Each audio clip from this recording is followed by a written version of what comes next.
Your phone buzzes. You feel it before you even look. Your hand moves on its own, reaching into a pocket or across a table, faster than the thought that triggered it. You already know it might be nothing.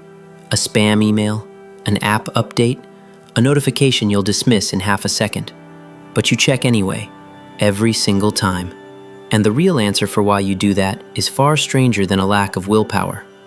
It starts, of all places, with a pigeon in a box. In the 1950s, a psychologist named B.F. Skinner built a small chamber with a lever inside it and placed a pigeon in front of that lever.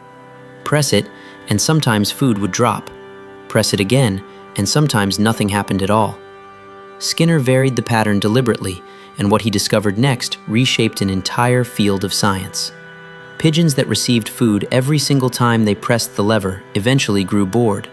They pressed it when they were hungry and ignored it the rest of the time. Rational, predictable. But the pigeons on an unpredictable schedule, the ones who never knew if this press would pay off, behaved completely differently. They pressed the lever obsessively, compulsively, long after researchers stopped giving them food at all. Why would uncertainty create more desire than a guarantee? Here's the strange part. Your brain isn't actually built to crave rewards. It's built to crave the possibility of a reward. And almost nothing in human history has exploited that possibility as precisely as the device sitting in your pocket right now. Fast forward about 40 years. A neuroscientist named Wolfram Schultz was recording individual brain cells in monkeys as they learned to associate a signal, a tone, or a flash of light with a small reward of fruit juice a moment later. What Schultz expected to find was simple. Dopamine, the brain chemical everyone associates with pleasure, would fire when the juice arrived. That's not what happened. The dopamine surge wasn't tied to the reward itself. It fired in the gap, in the space between the signal and the outcome, in the moment of not yet knowing. This phenomenon is now called reward prediction error, and it rewired how neuroscientists understand motivation itself. Your brain doesn't reward you for receiving something good. It rewards you for the uncertainty about whether you're going to. Think about the last time your phone buzzed. The best part wasn't the message. It was the 3 seconds before you read it, when it could have been anything. Now think about what a smartphone actually is, structurally. Every notification functions as a lever. Every unlock is a lever pull. Sometimes the payoff is nothing. Sometimes it's something you actually wanted, a message from someone you like, a comment on something you made, a small hit of social proof arriving out of nowhere. You never know which one you're about to get before you check. That unpredictability isn't an accident of the technology. It is, quite literally, the technology. In the early 2000s, an anthropologist named Natasha Dow Schul began a research project that would take her 15 years to complete. She embedded herself inside casinos across Las Vegas, interviewing hundreds of gamblers, watching thousands of hours of behavior at slot machines. What she found unsettled even the researchers who reviewed her work. The people most consumed by slot machines weren't chasing a jackpot. Almost none of them described winning as the goal. They described something else, a state they called the zone, where nothing mattered except the steady rhythm of pulling the lever and waiting to see what came up. Winning became almost beside the point.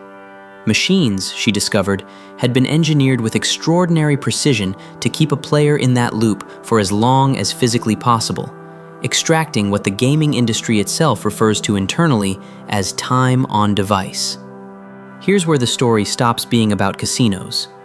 Schul's research eventually left the gambling floor entirely and walked straight into the offices of Silicon Valley. Product designers had read her work closely. They understood the zone, and piece by piece, they began building it into the device you're holding right now. Consider the pull to refresh gesture, the one you probably perform without thinking a dozen times a day. It mimics almost exactly the physical motion of pulling a slot machine lever, and it delivers almost exactly the same unpredictable reward. Sometimes new content appears. Sometimes there's nothing new at all. Your thumb has become the lever. Your feed has become the reel. Consider the red notification badge, a color chosen specifically because it triggers urgency in the human visual system faster than any other shade. Consider the infinite scroll, a design with no natural stopping point, engineered so that the decision to stop always has to come from you and never from the platform. None of these are neutral choices. Each one was tested, refined, and shipped because it measurably increased the amount of time people spent checking. There's another layer to this that rarely gets mentioned. Skinner's original pigeon experiments included a variation that gambling researchers still reference today. He tested different ratios of reward, sometimes fixed, sometimes variable, and measured how quickly each schedule produced compulsive behavior. The fastest, most persistent, hardest to break pattern of all was what he called a variable ratio schedule, a reward that could arrive after one press or after 50, with no way to predict which.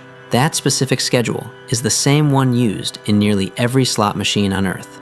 It is also, whether by design or convergent evolution of incentives, the schedule your phone runs on. You cannot know, before you unlock it, whether this check will be the one that matters. Here's the counterintuitive twist, the part most people get wrong. You'd expect that understanding all of this would fix it, that knowing the mechanism would let you simply outsmart it. In practice, awareness barely moves the needle. Why not? Because none of this is happening in the part of your brain that reasons.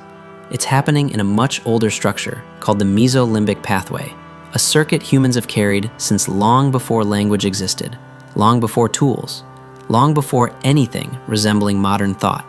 That circuit evolved to help your ancestors track down food and water in an environment where resources were scattered and unpredictable.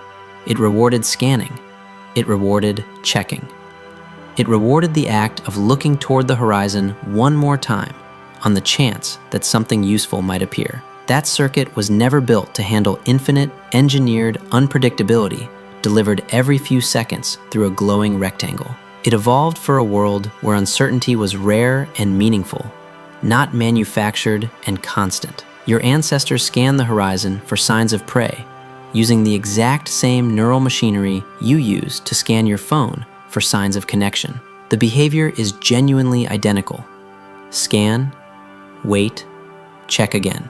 Only the stakes have changed, and so has the frequency, by an almost unimaginable margin. A hunter-gatherer might have scanned the horizon a handful of times across an entire day.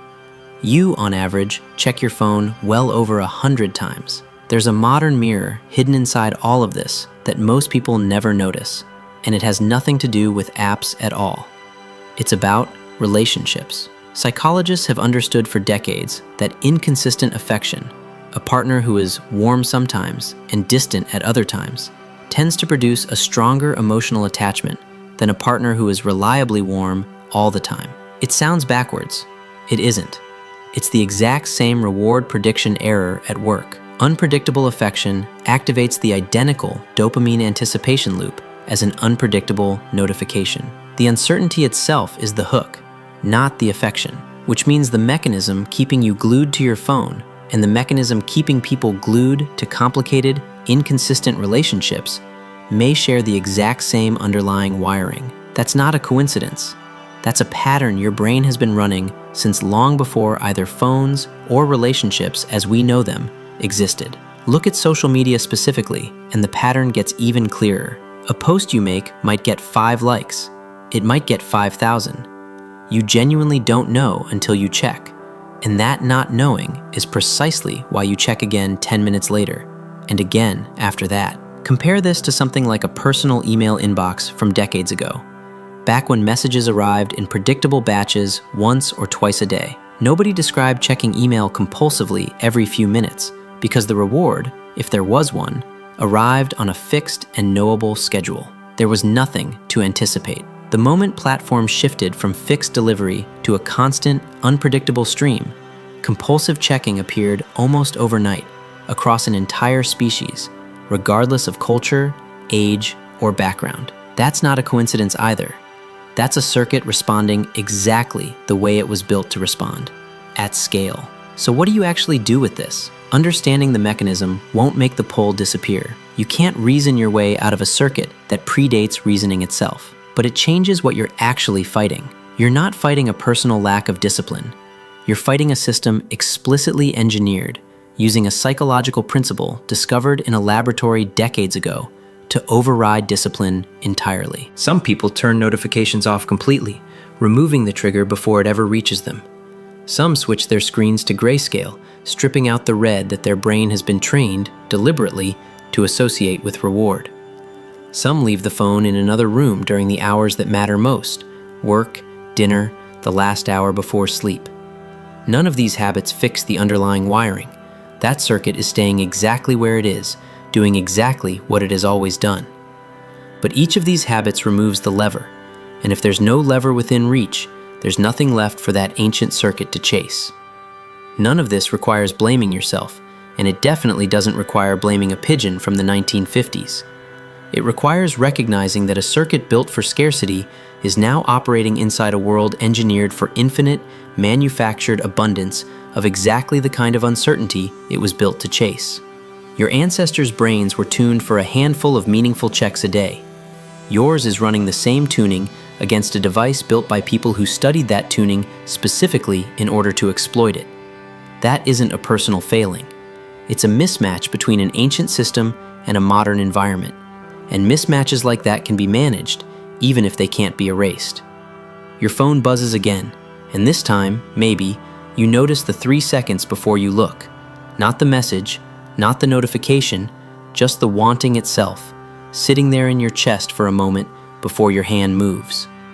That gap is where your brain actually lives now, running on a random reward schedule first discovered in a laboratory decades before smartphones existed, still operating a species that, deep down, just wants to know if there's something worth finding over the next hill.